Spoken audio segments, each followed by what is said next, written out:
Good afternoon. We're back with some more Lord of the Rings LCG. And today we'll be into the pit on Nightmare mode. We're into the Khazad-dûm cycle of Nightmare quests now. Continuing to play the deck from last game with Outland Swarm and Faramir as the ally with Messenger of the King. So the opening location is a 5-threat Sigil Mine Shaft. It can be dealt with by spending threat, though, to put progress on it. And continuing to try the One Ring in this deck. I don't know if I really like it, though. Probably won't continue that too long. Got Steward of Gondor in the opening hand. That's always good.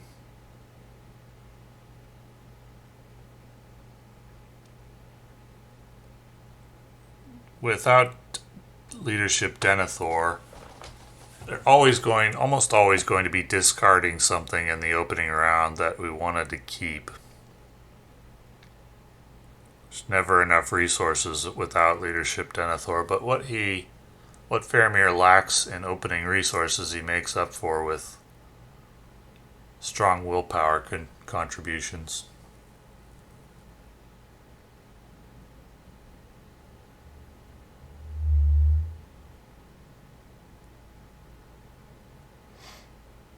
So we got an opening very good tail, which finds a Ethir Swordsman and a Knight of the Swan. This is very good. Excellent start. And I'm thinking about using threat to clear that location out.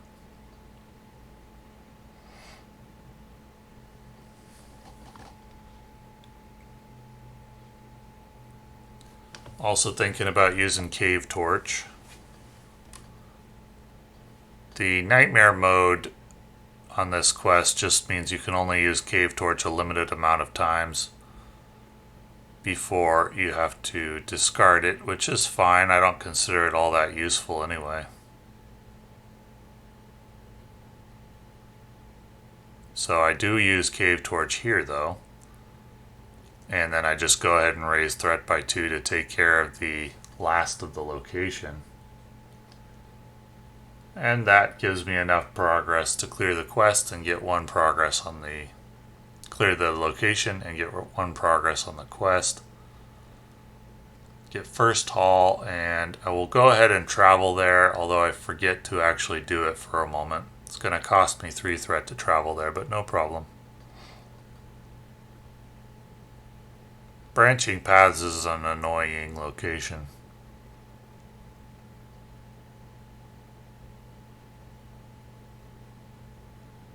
It buffs all dark locations by +1. And if you clear it, it brings another card from the encounter deck, though you do get to choose what it is. I still haven't remembered that I wanted to travel to First Hall, but I will in a moment.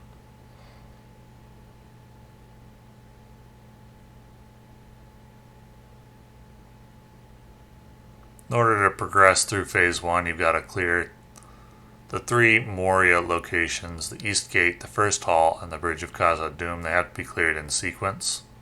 Now I remember that I wanted to move there, which costs 3 threat.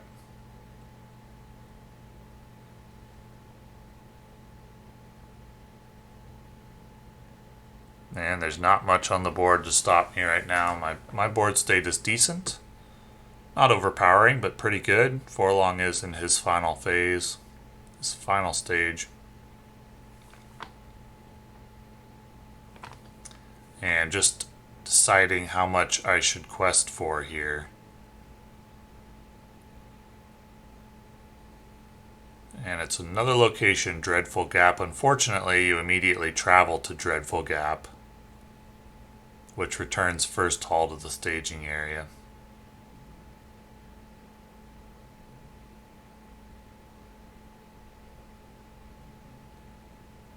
Now I'm counting up my willpower again.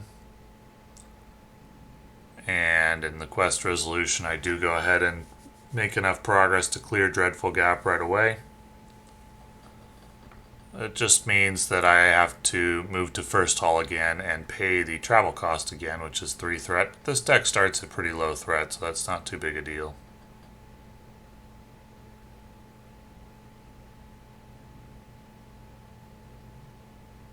Just getting out more cannon fodder, and it'll be the same thing as last round.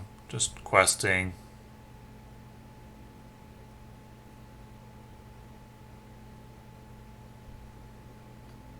Nothing really going on in this one so far.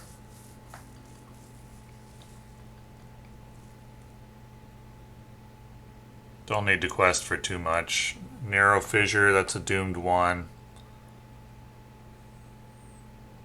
And you have to exhaust Cave Torch in order to make progress. If you've discarded Cave Torch, I guess you can never clear that location. So that's enough progress to clear stage 1 of the quest, but I can't actually do it until Bridge of Khazad-dûm is cleared. I decide I'm going to take care of Narrow Fissure first, because I want to be able to play cards for one more round at least, since I only have one Ethir Swordsman out. There's a second one, so next turn I'll probably clear the Bridge of Khazad-dûm. Could actually use Heed the Dream here, the secondary function, to spend 3 resources and look for a card. Probably should do that as I've got extra resources.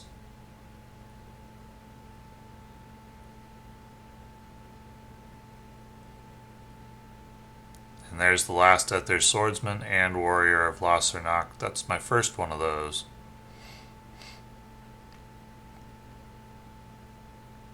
Heed the Dream probably would have grabbed an Ethir Swordsman, and then who knows what Very Good Tale would get, but no problem. So I have to exhaust the Cave Torch, and I'll place 3 resources on Branching Paths. No enemy, so that's good. Then I have to do the look at the top 3 of the encounter deck.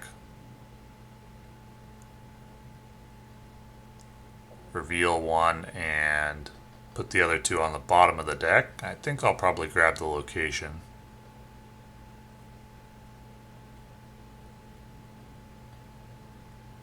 Although the location would gain Surge, I think, because I don't think I have anything in my hand to discard, so it would have to gain Surge.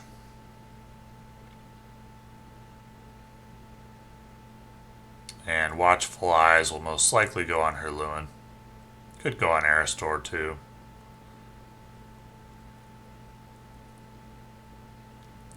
So I can go ahead and quest, just need to make basically 1 progress.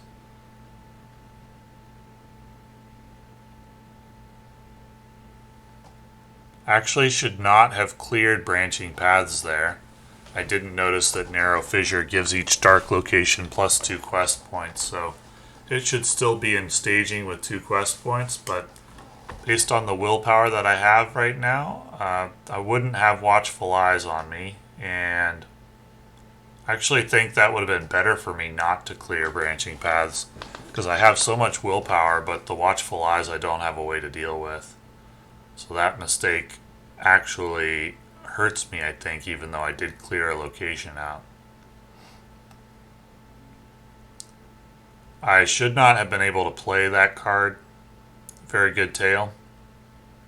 So the Warrior of Lossarnach and Knight of the Swan should not be on the table at the moment, as Bridge of Khazad-dûm prevents you from playing cards. So that's a mistake. I don't know if it's going to affect the game at this point or not, so the Warrior and the Knight of the Swan would still be in the deck. Probably, as there are only 6 cards in the deck, they would come out next turn, I would guess, or the turn after that. So that does clear phase 1. And going to be adding the Patrol Leader and the Patrol Sentry to the staging area. Phase 2 is different in Nightmare mode. Instead of just Patrol Leader, You get patrol sentry as well.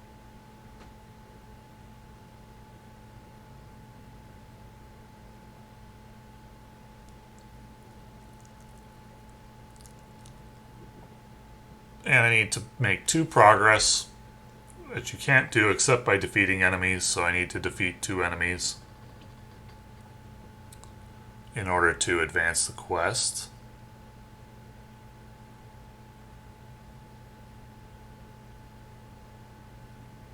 So in come patrol leader and patrol sentry.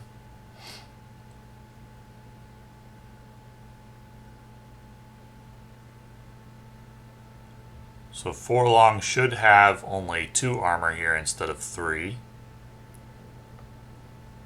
So he should take 2 damage.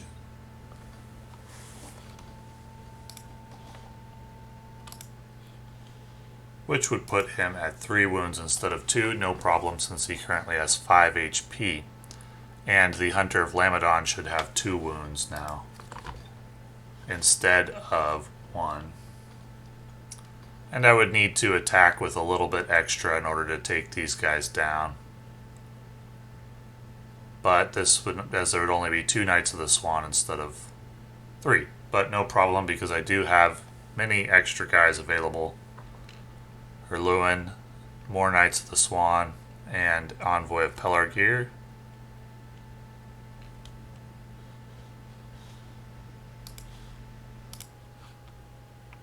Now I'm just considering,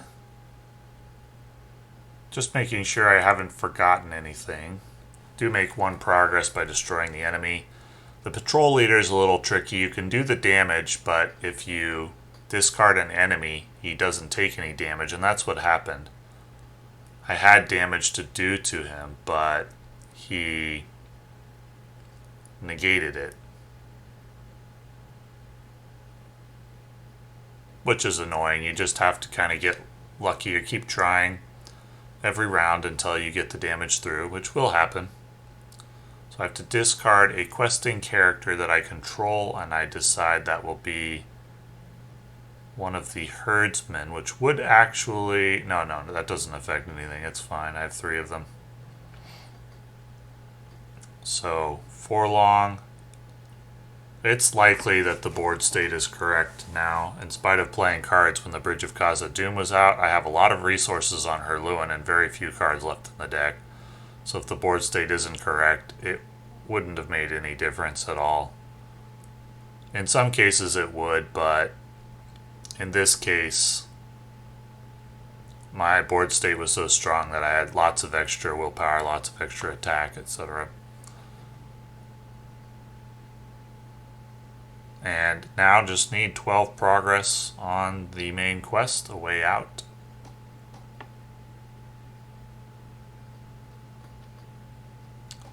That goblin doesn't really engage unless the active location is dark, or you can't be optionally engaged, so he just kind of sits there contributing threat against until there's a dark active location. And that didn't happen while he was on the table. So pretty clean run of this quest, except for the mistake with the Bridge of Khazad-dûm, but wouldn't really affect anything, so I'm not too fussed about it. It's annoying though, because I even told myself, oh, I'm not going to travel to Bridge of Khazad-dûm this round because I won't be able to play things. And then I promptly forgot about that, but no worries, these things happen. And in the end, I did cycle through my whole deck, which is pretty common with the Outlands deck. This is a relatively mild Nightmare quest, I would say. I actually like the Nightmare Phase 2 a little bit better than the normal one. I think it evens out the quest a little bit. Phase 2, in the normal mode, you have the option of ignoring the enemies and just questing right through, which is interesting. In the Nightmare mode, you have to take out the enemy, plus an extra enemy. But for this deck, no problem. So, thanks for watching.